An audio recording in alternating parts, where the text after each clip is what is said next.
बिस्मिल्लाहिर्रहमानिर्रहीम। अस्सलाम वालेकुम डियर स्टूडेंट्स। उम्मीद करता हूँ बेटा आप सब खैर आफियत से हैं। आपको रियल एनालिसिस की क्लास में वेलकम। यहाँ पर हम जिस बुक को फॉलो कर रहे हैं वो आपकी है जी introduction to real analysis by R G. Bartle, और मैं इस बुक का जो latest edition date is the 4th edition वो यूज़ कर रहा हूँ। आज के लेक्चर में हम अ, 3 स्पेशल टाइप्स के फंक्शन जो कि थ्रू आउट हम अपनी इस जर्नी में इस्तेमाल करेंगे उनके ऊपर डिस्कशन करेंगे। तो उसमें सबसे पहला फंक्शन है जी आपका इंजेक्टिव फंक्शन। ये तमाम चीज़ें बेसिक हैं, आपने ऑलरेडी पढ़ चुके हैं, लेकिन बस थोड़ा सा मकसद ये है कि आपको रिवाइज़ करवा दिया जाए। आज के लेक्चर में इन डेफिनेशन को देखेंगे, इसका मैथमेटिकल किस तरह चेक करते हैं कि एक फंक्शन आपको दिया हो तो वो इंजेक्टिव या सरजेक्टिव या बाइजेक्टिव होता है। फिर ग्राफिकल में यहाँ पर आपको टेक्निक बताऊँगा, और फिर एक एक्सरसाइज की प्रॉब्लम सॉल्व करेंगे जो कि टेक्निकली रॉन्ग है। ठीक है, तो इन तमाम चीज़ों को डिस्कस करने के लिए सबसे पहले हम देखते हैं कि how can we define an injective function. मैंने लिखा है बेटा let F is the function from A to B. आपका एक एफ फंक्शन है जो ए से बी की तरफ है। इट मीन्स आपकी जो डोमेन है एफ की वो ए है, और जो यहाँ पर रेंज है वो आपके पास यहाँ पर या कोड डोमेन जो है वो बी है। The function F is said to be injective. एक फंक्शन को आप इंजेक्टिव कहते हैं, या उसका दूसरा नाम होता है बेटा one one function. If when ever, जब आपका x1 और x2 दोनों नॉन इक्वल हैं, यानी दो डिस्टिंक्ट पॉइंट हैं, आपने दो पॉइंट उठाए हैं x1 और x2, these both are points of domain, ये दोनों आपस में नॉट इक्वल हैं। देन अगर f ऑफ x1 और f ऑफ x2, यानी इन इन नंबर्स के ऊपर आपने जो फंक्शन की वैल्यू मालूम की है, यानी जो आउटपुट निकली हैं या जो इमेजेस हैं, ये भी आपस में डिस्टिंक्ट हैं, मुख्तलिफ हैं। ठीक है, then f is called injective. फिर मैंने लिखा है कि if f is an injective function we also say that f is an injection. तो ऐसी सूरत में f को इंजेक्शन भी बोलते हैं। ये वो इंजेक्शन नहीं है जो आप लगाते हैं, ये फंक्शन वाला इंजेक्शन है। B the function f is said to be surjective. एक फंक्शन को आप सर्जेक्टिव बोलते हैं, या इसको पढ़ते हैं इस तरह, और map a onto b, या हम कहते हैं कि f जो है वो a को b पर मैप कर रहा है। इफ एफ ऑफ ए का आंसर मुकम्मल बी के इक्वल आ जाए, या सिंपल इसे इन अदर वर्ड्स हम कह सकते हैं कि अगर आपके पास किसी फंक्शन की जो रेंज है, or mean range of the function B के इक्वल आ जाए, then F is called surjective function. अगर फंक्शन कोई सर्जेक्टिव हो तो हम कहते हैं कि वो सर्जेक्शन है, F is also called surjection. फिर सी पार्ट में मैंने लिखा है if both F is both injective and surjective. अगर आपका फंक्शन इंजेक्टिव प्लस सर्जेक्टिव हो जाए तो ऐसी सूरत में उस फंक्शन को आप बाइजेक्टिव फंक्शन बोलते हैं। और मैंने लिखा है कि अगर आपके पास f बाइजेक्टिव फंक्शन हो तो हम उसको ये भी कह सकते हैं f इज अ बाइजेक्शन। तो ये बेसिक डेफिनेशन थी आपके पास तीनों फंक्शन की। अब इसका मैथमेटिकल क्राइटेरिया हम पढ़ते हैं, किसी फंक्शन को कैसे चेक किया जाता है कि आपका फंक्शन जो है वो इंजेक्टिव है या सर्जेक्टिव है या बाइजेक्टिव है। मैंने लिखा जी to prove that a function f is injective we must establish. अगर ये प्रूव कर रहा हूँ कि कोई फंक्शन इंजेक्टिव है तो उसके लिए सिंपल आप ये करेंगे, हम f ऑफ x1 को f ऑफ x2 के इक्वल लेके चलेंगे, यानी कि हम सेम इमेजेस उठाएंगे। f ऑफ x1 का मतलब है output of f eight x1, और इसे मैथमेटिकल टर्म्स में, मैथमेटिकल लैंग्वेज में हम बोलते हैं इमेजेस। अगर सेम इमेजेस के ऊपर आपके पास सेम प्री इमेजेस निकलें, यानी जब f ऑफ x1 और f ऑफ x2 इक्वल हों, देन x1 x2 के इक्वल आ जाए, तो ऐसी सूरत में हम कहते हैं कि आपका फंक्शन जो है वो इंजेक्टिव फंक्शन है।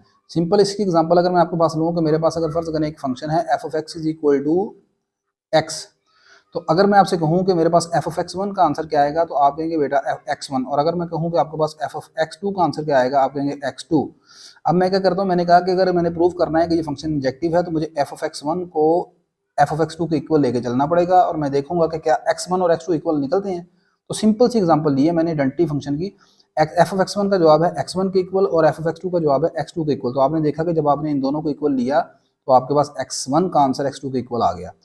So we can say that the identity function is a simple example of an injective function.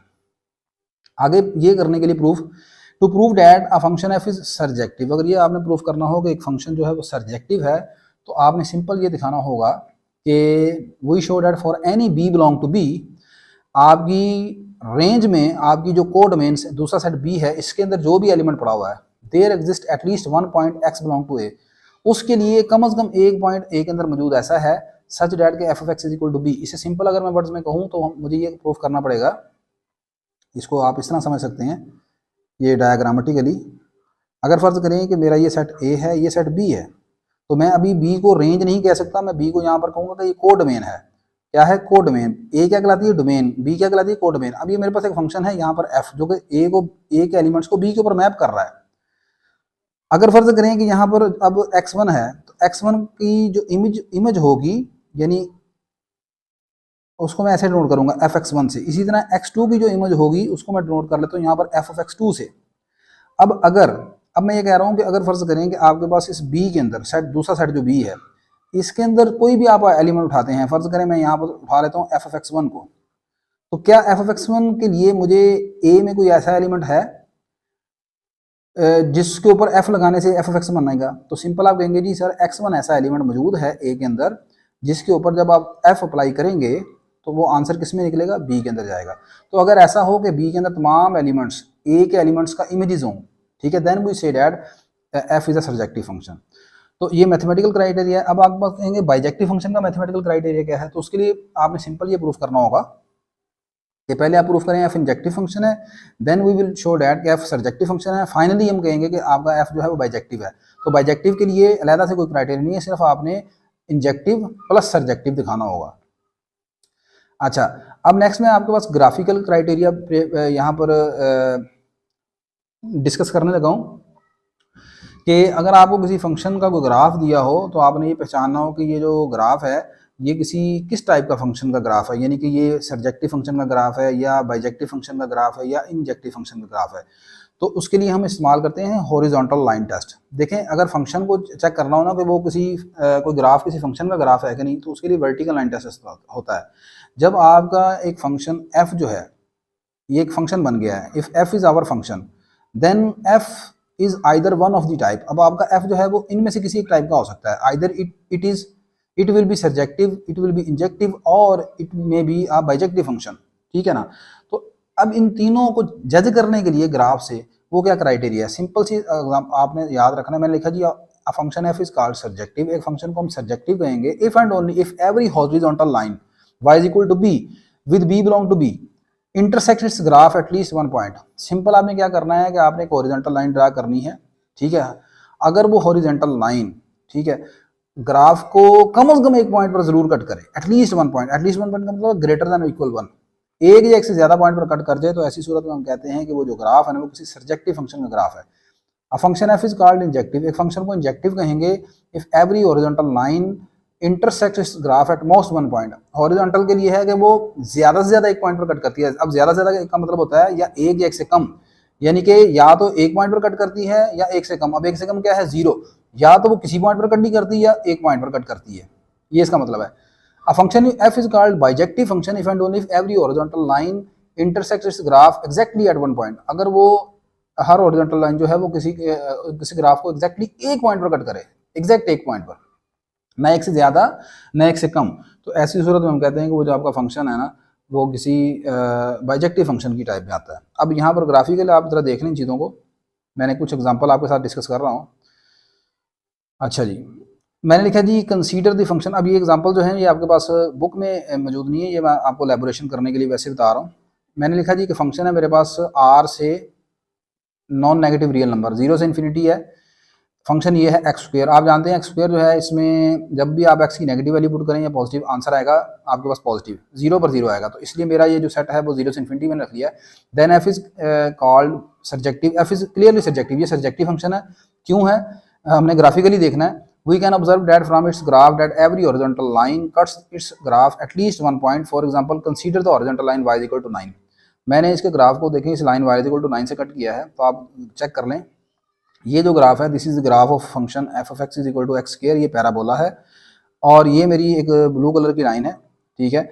आप देखें कि ये इसके ग्राफ को 2 पॉइंट्स पर कट कर रही है, एक ये है पॉइंट और एक ये पॉइंट है। इस पर कोऑर्डिनेट जो है -3 9 है और इसके कोऑर्डिनेट 3 9 है। तो आप चेक कर सकते हैं this blue line cuts the graph eight 2 points. मैंने कहा एक या एक से ज्यादा, तो यहाँ पर 2 पॉइंट है, जबकि अब ये जो नीचे आपको पर्पल कलर की लाइन नजर आ रही है that is the x axis. X axis भी इस पैराबोला को टच कर रहा है ओरिजिन के ऊपर एक पॉइंट पर, ठीक है। तो मैं कह सकता हूँ कि this parabola represent the graph of a surjective function, ठीक है।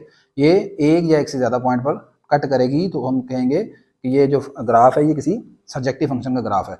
तो आप देख लें कि कितना आसानी से आप यहाँ पर इसको बता सकते हैं। Second, consider the function, again मैंने फंक्शन ले लिया F of X is equal to X modulus, then F is clearly surjective. फिर ये सर्जेक्टिव है क्योंकि अगर आप कोई भी हॉरिजॉन्टल लाइन, मैंने कहा यहाँ दोबारा आप करते हैं ऐसे कट करते हैं तो फिर ये से एक ही पॉइंट पर कट करेगी। जैसे यहाँ पर ये है, ये मेरा ग्राफ है जो ब्लैक कलर का है, this is the graph of x absolute, ठीक है। तो आप देखें कि इसको मैंने ब्लू लाइन से कट किया, एक ये पॉइंट पर कट कर गई है, दोबारा फिर यहाँ पर ये इसको इस पॉइंट पर कट कर गई है। इसी तरह नीचे इसी को मैंने ब्लैक लाइन से कट किया, तो एक यहाँ पर कट की, एक यहाँ पर कट की, 1 1, और फिर ये एक्स एक्सिस बताते खुद इसे एक पॉइंट पर टच कर रहा है ओरिजिन पर। तो आप देख सकते हैं इसके ग्राफ से ये हॉरिजॉन्टल लाइंस, ठीक है, इसके ग्राफ को एग्जैक्टली एक या एक से ज़्यादा पॉइंट पर कट कर रहे हैं। अच्छा, यहाँ पर मैंने एक चीज़ बार बार लिखी है, शायद आपको लग रहा होगा मैं एक्सप्लेन नहीं कर रहा। मैंने लिखा जी with every horizontal line y equal to B, B belong to this. इसका मतलब क्या है? इसका मतलब ये है कि हर हॉरिजॉन्टल लाइन जो कि इसकी डोमेन में आती है। अब ये नहीं है कि पूछा कि सर ये हॉरिजॉन्टल लाइन मैंने ये भी ड्रा की है, ठीक है, तो इसने तो इसको ग्राफ को नहीं टच किया। भाई वो लाइन लेनी है जो इसके ग्राफ के डोमेन में रहे। अब यहाँ पर करेंगे आप कहेंगे जी टच नहीं कर रही, तो आपको ग्राफ इधर नहीं है ना भाई, तो ये वाली जो हॉरिजॉन्टल लाइन है दिस इज नॉट एक्सेप्टेबल, ठीक है, इसको नहीं आप एक्सेप्ट कर सकते। तीसरी एग्जांपल, मैंने फंक्शन लिया r से r की तरफ और फंक्शन है मेरा e raise to power x, absolute function है। मैंने कहा जी f इज क्लियरली इंजेक्टिव, ये फंक्शन क्लियरली इंजेक्टिव फंक्शन है, ठीक है। We can observe from its graph that every horizontal line cuts the graph at most 1 point. इसकी हर हॉरिजॉन्टल लाइन इसको ज़्यादा से ज़्यादा एक पॉइंट पर कट करती है। आप गौर करें कि ये वाली जो लाइन है इसको इस पॉइंट पर कट कर रही है, एक पॉइंट पर है।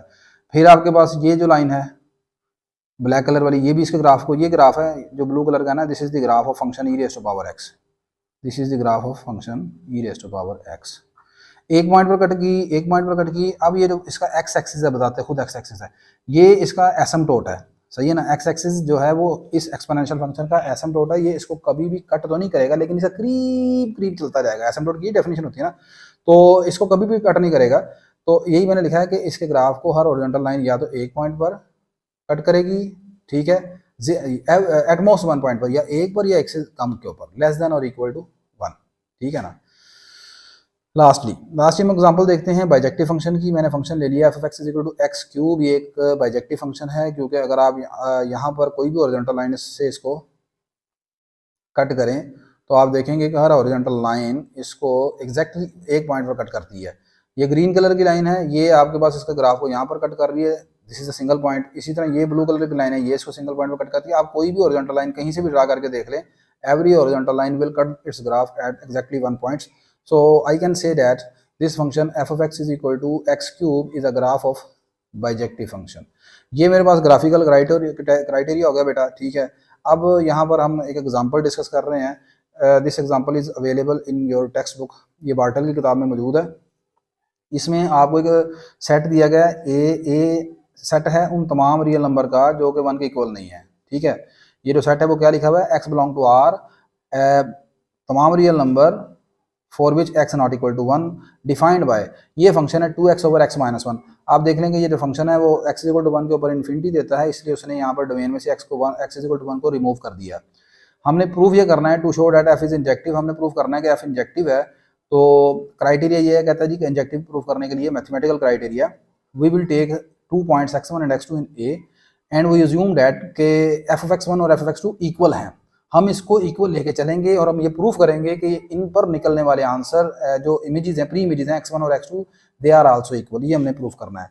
तो मैंने क्या किया, यहाँ पर ये मेरा फंक्शन f of x है, अगर इसमें x की जगह x1 पुट कर दूँ, x की जगह x1 पुट कर दूँ, this will become 2x1 over x1 minus 1। अब फिर अगर x की जगह x2 पुट कर दिया जाए तो ये आ जाएगा। तो दोनों चीज़ों को मैंने ले लिया इक्वल। देखें बाय इंजेक्टिव प्रूफ करने के लिए 2 तरीकाकार हैं। एक तो ये है कि आप f of x1 को f of x2 को इक्वल लेके चलें, देन शो डैट x1 और x2 इक्वल है। अल्टरनेटिव कन्वर जो इसका कन्वर्स जो क्राइटेरिया वो ये है कि उसमें आप x1 और x2 को नॉट इक्वल लेके चलें और फिर ये प्रूफ करें this implies f of x1 not equal to f of x2। These are the 2 criteria, दोनों जो सा मर्जी इस्तेमाल कर सकते हैं। तो मैं यहाँ पर क्या कर रहा हूँ, मैं इन दोनों के इमेजेस, यानी ये इन्हें बोलते हैं इमेजेस जिन पर फंक्शन अप्लाई हो रहा होता है, these are called the images. तो इनको इमेजेस को इक्वल लेके चलूंगा and I will show that x1 और x2 इक्वल है। तो यहाँ पर मैंने दोनों इमेजेस को इक्वल लेके चला। अब इनको मैं सॉल्व कर रहा हूँ, मैंने bye using cross multiplication, this will become, इस तरह आ जाएगा और इधर ये चीज़ आ जाएगी। अब x1 और x2 को अंदर मल्टीप्लाई करवा दिया, मल्टीप्लाई करवाने के बाद ये सारी चीज़ आ जाएगी। ये टर्म्स कैंसिल हो जाएंगी, बाकी रह गया -x1 equal to -x2। By cancelling out minus from both sides x1 और x2 आपस में इक्वल आ गए, therefore f is injective, f आपका इंजेक्टिव फंक्शन हो गया। ठीक होगी बात, ये इंजेक्टिव हो गया। आगे मैंने लिखा कि अगर फर्ज करें कि हमें ये प्रूफ करना है कि f सर्जेक्टिव भी है, तो उसके लिए मुझे क्या करना पड़ेगा। Next we show that f is also surjection, f surjective है। For this we show that for each y belong to range of f there exist x belong to a such that y is equal to f of x। आपने surjective proof करना होता है तो आपने ये surjective definition ये होती है कि आपने ये प्रूफ करना है कि जो फंक्शन f की जो रेंज है ना, रेंज ऑफ f वो एग्जैक्ट सेट b के बराबर है। अब हमें b तो नहीं यहाँ पर पता, तो हम फिर क्या करेंगे, सबसे पहले हम इसकी रेंज निकालते हैं। और मैं यहाँ पर ये कहता हूँ कि इसकी रेंज में हर एलिमेंट जो y है, गौर से सुनिएगा, इसकी रेंज में हर एलिमेंट जो y है ना वो किसी x का इमेज है। दोबारा देखें, ये मेरे पास सेट b है, मुझे इसकी रेंज का नहीं पता, मुझे ये प्रूफ करना है कि जो फंक्शन f है ना वो सर्जेक्टिव है। तो मैं कहूँगा कि मैं यहाँ से I will choose any y, I will choose any arbitrary y from b, कोई भी आर्बिट्रेरी चूज कर सकते हैं, आर्बिट्रेरी। और मैं ये प्रूफ करूँगा जो सा भी मैंने y चूज किया है ना, जो सा भी y चूज किया है वो इधर जो x पड़ा हुआ है ना उसका इमेज है। ठीक है ना, ये मैंने प्रूफ करा। मिसाल के तौर पर आपने y is equal to 3 choose कर लिया, तो मुझे ये दिखाना होगा कि जो y है ना वो f ऑफ 3 के बराबर आना चाहिए उसका आंसर। ठीक है ना, यहाँ पर x कोई ऐसा पड़ा होगा, ठीक है, यहाँ पर x कोई ऐसा पड़ा होगा, sorry y is equal to f of 3 नहीं आना चाहिए, मुझे ये दिखाना होगा कि 3 some equal to some f of x। ठीक है ना, ये मुझे प्रूफ करना होगा। तो अब उसके लिए करना क्या है, मुझे सिर्फ इसकी रेंज निकालनी है। और इसकी रेंज कैसे निकालनी है, मैंने ये मेरे पास फंक्शन है, फंक्शन मेरा क्या था, f of x is equal to 2x over x minus 1, इसको मैंने रख लिया y इज इक्वल, y के इक्वल रख लिया इसको। अब मैं इसको सोल्व करूंगा x के लिए और y की वैल्यू निकालूंगा। मुझे क्या दिखाना है, मुझे ये दिखाना है कि यहाँ पर हर y के लिए x मौजूद है ना, हर y के लिए x मौजूद है, तो मुझे x निकालना है यहाँ पर। तो from here I will find x। तो x निकालने के लिए क्या करेंगे, आप क्रॉस मल्टीप्लिकेशन यूज करेंगे, फिर उसको सोल्व करेंगे, ये x की वैल्यू आ जाएगी, x is equal to y over y minus 2 which is meaningful for y not equal to 2। अब ये जो x की वैल्यू निकली है इसमें आप जानते हैं दिस इज अनडिफाइंड, ये आपका अनडिफाइंड होगा जब y क्या होगा, नॉट इक्वल। एक्चुअली आपको पता है ये आपने जो चीज़ निकाली है कौन है, ये आपके पास फंक्शन का इनवर्स निकला है, f इनवर्स x। और फिर आप ये जानते हैं कि आपने एक रिजल्ट ये भी पढ़ा होगा कि जो एक्चुअली f की रेंज होती है ना वो f इनवर्स की डोमेन होती है। आपने ये रिजल्ट पढ़ा है, domain of f inverse x is equal to actually range of f। तो अब आप देख लें कि इसकी जो डोमेन है ना, सही है, तो वो असल में इसकी f की रेंज है। अब आप ये देखें कि क्या जो मैंने बात कही है कि आपके पास हर y के लिए कोई ऐसा x निकलता है, तो आप चेक करके देख लें। मिसाल के तौर पर आप कहते हैं क्या y इज इक्वल टू 3 के लिए कोई x मौजूद है डोमेन में, चेक करके देख लेते हैं। डोमेन तो हमारे पास मौजूद है ना, नहीं जी, हम यहाँ पर y इज इक्वल टू 3 रखते हैं and we will find which x satisfied this. तो x आ जाएगा ये 3 over 3 minus 2, this is equal to 3। तो मैंने क्या लिखा है, मैं ये शो कर रहा है कि जब y की वैल्यू 3 तब आएगी जब x 3 होगा। तो अब आपने देखना है कि क्या x is equal to 3 domain में मौजूद है कि नहीं। तो आपकी जो डोमेन थी ना वो क्या थी, उसमें सिर्फ 1 शामिल नहीं है, बाकी सब कुछ शामिल है। ठीक है, 1 शामिल नहीं था, बाकी हर चीज़ शामिल थी, सही है। तो इसका मतलब x is equal to 3 possible है। फिर देखें, आप कहते हैं जी क्या y इज इक्वल टू 10 के लिए कोई x मौजूद है, ठीक है ना। तो आप क्या करेंगे, सिंपल y की जगह 10 पुट करेंगे, आंसर निकलेगा 10 minus 2, this is equal to 10 by 8, this is equal to 5 over 4। तो मैंने कहा ये क्या शो कर रहा है, this shows that for y is equal to 10 there is an pre image, एक x मौजूद है जो कि 5/4 के इक्वल है। अब आपने क्या देखना है कि क्या ये 5/4 जो है वो a के अंदर मौजूद है, जी बिल्कुल a के अंदर मौजूद है। तो आपका ये जो क्लेम है गलत तब होगा कि आप कोई ऐसा y तलाश कर लेते हैं जिसके लिए x जो निकलता है वो इसके अंदर मौजूद ना हो, तब ये क्लेम गलत होगा।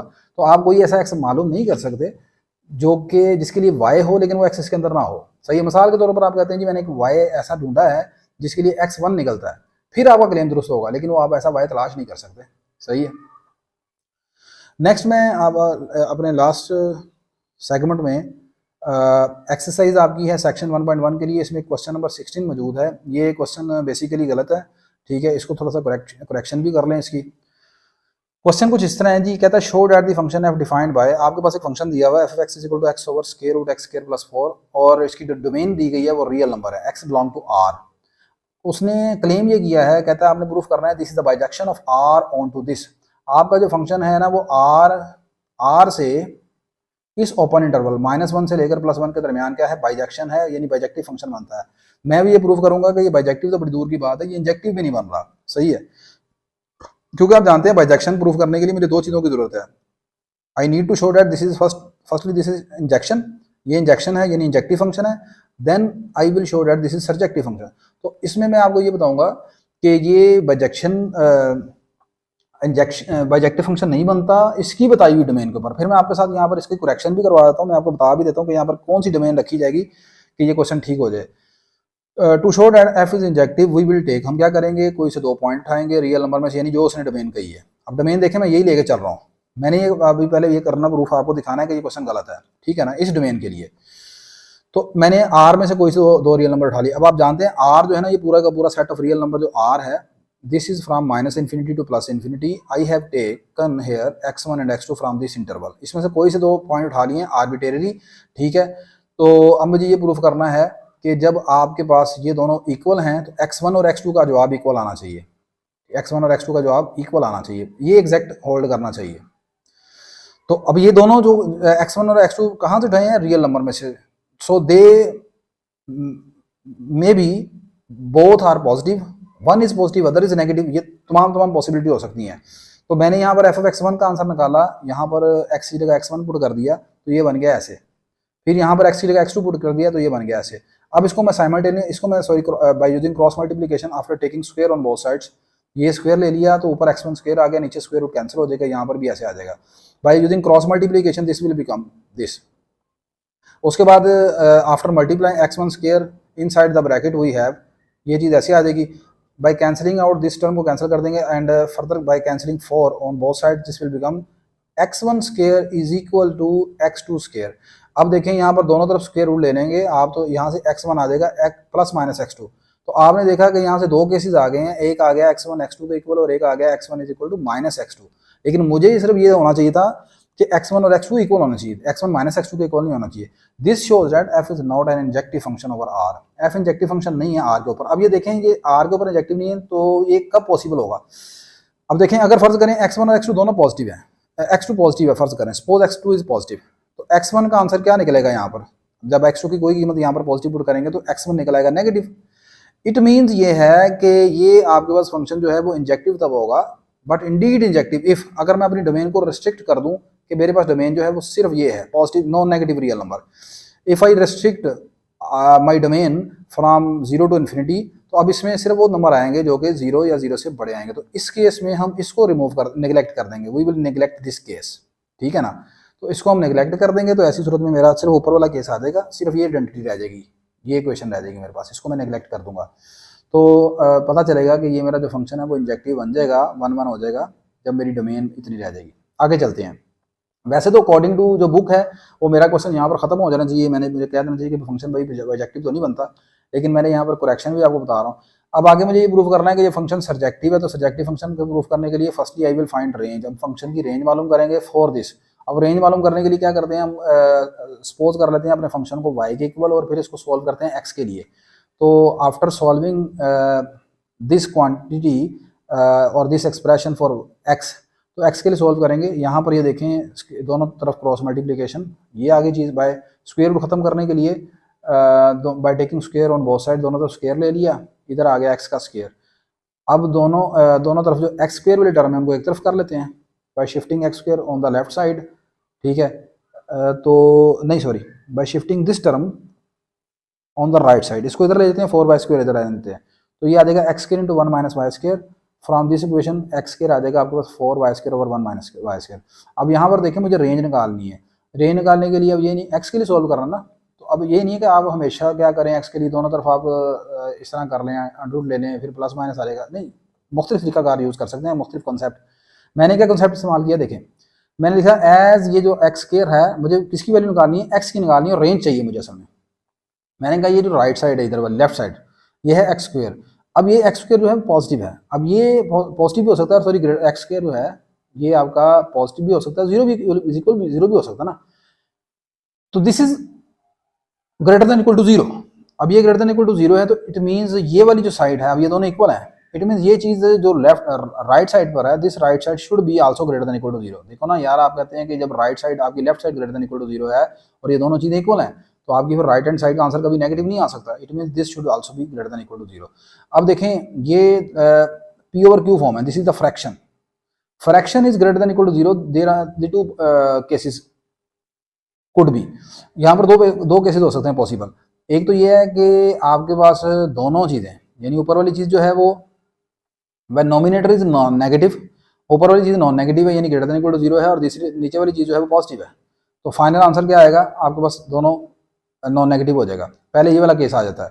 अब आप कहेंगे सर नीचे आप greater than equal to zero क्यों नहीं ले रहे? भाई नीचे greater than equal to zero नहीं ले सकता मैं यहाँ पर, उसकी वजह मैं बताता हूँ आपको, देखें जरा। When the nominator is non negative and the denominator is positive, तो ऊपर वाली चीज़ को नॉन नेगेटिव रख लिया, 4y² greater than equal to zero आ गया नॉमिनेटर को रखने से। यहाँ से मैंने बताया कि y² आ जाएगा greater than equal to zero. आपने वो तमाम रियल नंबर तलाश करने हैं जिनका स्क्वायर जीरो है, तो अब वो कौन से हैं? वो पूरी की पूरी r आ जाएगी। क्या पूरी की पूरी रियल लाइन r का जो आंसर है वो greater than equal to zero नहीं है? जी बिल्कुल है। फिर मैंने जब डिनोमिनेटर को रखा पॉजिटिव, यहाँ पर इसे पॉजिटिव रखूंगा ना, तो यहाँ से ये आएगा 1 ग्रेटर देन y²।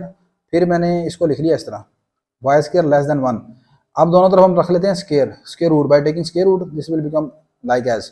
अब आप जानते हैं जब यहाँ पर इनइक्वालिटी होती है ना, अगर तो इक्वल साइन तो सिंपल मैं लिखूंगा y equal two plus minus 1, लेकिन जब लेस देन है, इनइक्वालिटी है, तो आप इसे मॉडुलस में कन्वर्ट कर लेते हैं।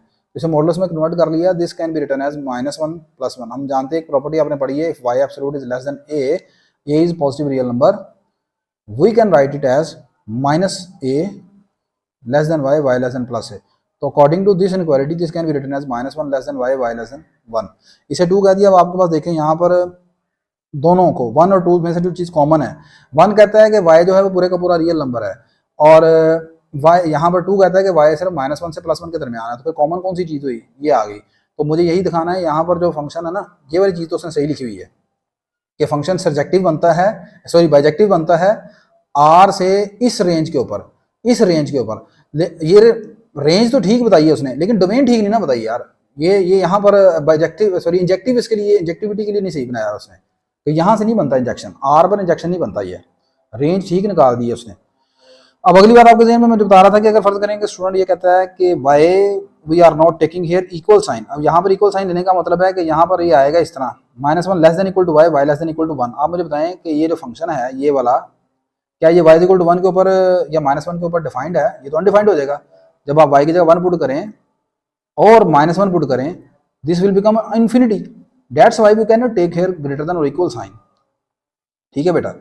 अब दूसरा केस है मैंने लिखा है, अब देखें दोबारा, p over q when p over q is again greater than equal to 0, the other case is also possible when p is non positive less than equal to 0 and q is negative। अगर ये दोनों ऊपर भी negative नीचे भी negative, then final answer will be positive. लेकिन ऐसा हो नहीं सकता, but this is not possible because what is the nominator? Nominator है 4y²। 4y² क्या y² कभी लेस देन और इक्वल टू 0 आ सकता है? This is not possible, so we can not discuss this case. Hence f of x is surjective when y belong to this। Function surjective होगा जब आपका y इससे बिलोंग करता होगा।